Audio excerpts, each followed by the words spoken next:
What up, y'all? Choke No Joke. Still out here in Dubai, chilling with my man. DJ Low Key. All right. Tell him, how long you been out here? I've been out here 13 years. From where? Yeah, I'm from North Carolina. Really? Yeah. I live in Georgia now. Okay, so. that's what's up. What part of North Carolina? The Raleigh, Durham area. Okay. Yeah, I stayed in had a little stint in Raleigh for a minute. Okay, you know that's what's up. So, how long you been DJing? Since 2017. 2017? Yeah. And when you left North Carolina? Left North Carolina, well I actually left in 2012. I went to South Korea to teach, and then I came here the next year, 2013. So you left America to go to South Korea to teach? Yeah. To teach what? So I taught English. I actually was in a graduate program for philosophy. Mm-hmm. So I was finishing up or nearing the end, but I took a leave of absence for a year. And so during that year, I went to Korea. Then I actually met my wife, and then we moved here because she knew about this place. Because she knew about it? Yeah. And when you first got here, how was it for you? It was nice. It was definitely a culture shock. The weather. The weather, and then just I didn't know much about. She had told me a little bit about it, and we were watching videos, but I'd never been to this part of the world before. Right. So coming here, just different in terms of the schedule was different. They used to be on the Sunday, Thursday schedule in terms of the work week, and Friday and Saturday were the weekend.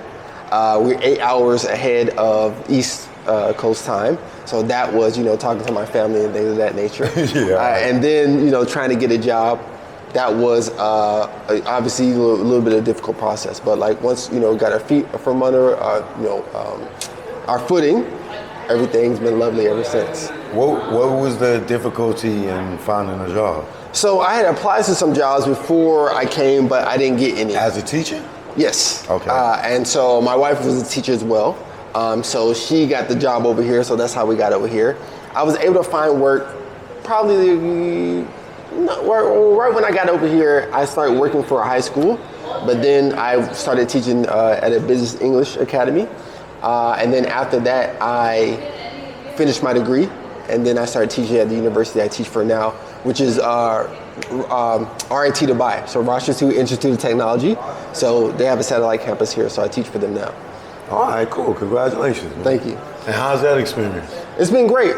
We are growing, expanding. We started, when I started, we probably had 300 students. Now we have 2,000. And now they're starting to build, they have the first phase of the campus built. Now they approved the second phase. So that should be done in a couple of years. So we're building up to having 4,000 students.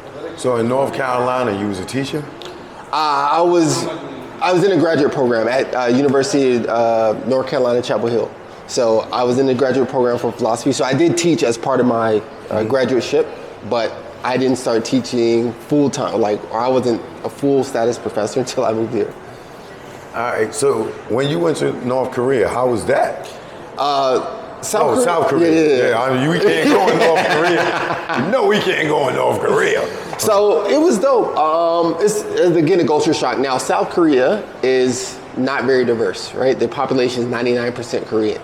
Wow. So it's very it's different being a black person over there, right? So I was fortunate enough to live in Seoul, which is the capital city, right. And that's the most kind of tourist or one of the most touristy places. Right. So I was fortunate to do that, but it was if you don't know the language, it's kind of hard to navigate. It was easier there because again, it's a lot of tourism, but in general, and like you said, black people didn't see many of them. Fortunately, I was able to join a Facebook group, Brothers and Sisters of South Korea, and that's actually how I met my wife right through that. She's from Toronto, but her background is Jamaican and Bayesian. Okay, wow. So, did you experience racism? I didn't really, or I didn't notice it. My wife would say people stared at her, and but I didn't notice it. I was about my business, right? So wherever I need to go to the grocery store, I'm just doing my thing. So I'm not really paying attention. But there is kind of, I think, just an unfamiliarity since it's such a homogenous population that when they see someone black, they're like, what are you doing? Exactly. Right. Wow. How about hair? Do you experience racism? No. Hair? So here is very diverse, and I haven't experienced racism here. The discrimination here is based on where you're from, not what your skin color is, right? So if you're from the States, you're from Canada, from UK, Australia, you're like, oh, right. But if you're, from certain countries, then they kind of look, down on you. So Like what? Like so where? I would say, Africa, Kenya. yeah, to the extent Africa, Bangladesh, and places like these. Mm-hmm. Yeah, so same thing. So it's unfortunate. Moroccans. Probably, yeah. So they look at them a little different. Exactly. So that's they what embrace us. Yes. So Americans, yeah. Because I was doing this show, I think yesterday or the day before, and I'm like, yo, I haven't experienced no racism out here the whole time I've been here. Yeah. And they very generous. Absolutely. Man, I done had people give me food, drinks for free. One dude even offered me his condo. Really? Yo, you ain't got to stay at the hotel. You can have my condo. Wow. I'm like, nah, I'm good. You know what I mean? But I appreciate the offer. Yeah. But you know what I'm saying? The generosity is real, right? The generosity is real. That's on a regular basis. It's very safe here. Like you can leave your phone, get in a taxi, go somewhere, be like, I left my phone, let me go back. It'll be right where you left it. Right. Or security, you have security, have you seen the phone? They'll be like, yeah, it's right here.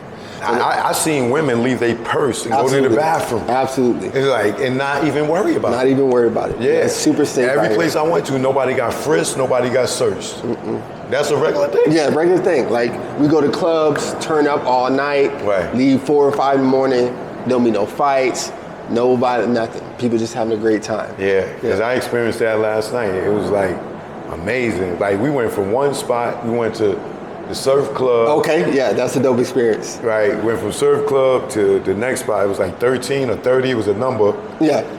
30, I think it was. Yeah. And then we went to another spot after that, further down. I don't even know which one that one was called, but we went down there and it was still going. It was like 5, 6 in the morning. So, yeah. So, what made you transition into doing the DJ? Oh, well, you simultaneously Yeah, I'm doing both. Yeah, I'm doing both. Yeah. So, what made you do the DJ thing? So, I used to live in a place called Raleigh, which is like an hour away from here. Right.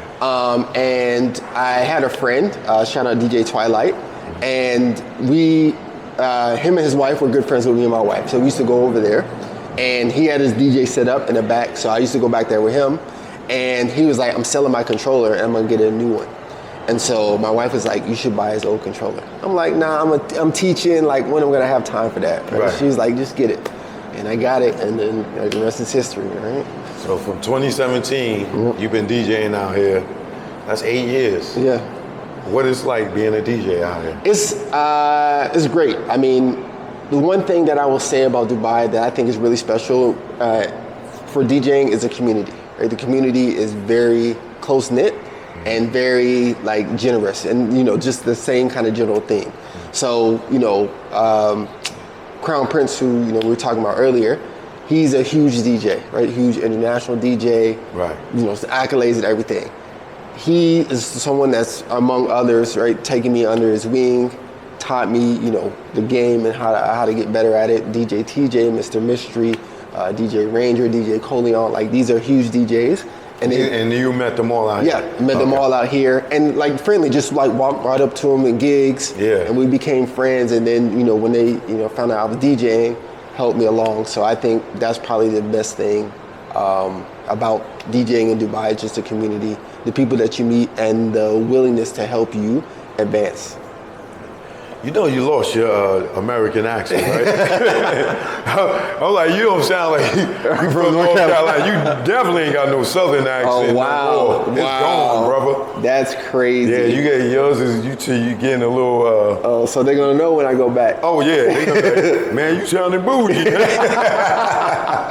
But you definitely ain't got that country slang no more. That's it ain't there. That country drawl is gone. Man, you lost that, brother. I hadn't even thought about that. Yeah. But I guess, I've been out here long enough, so.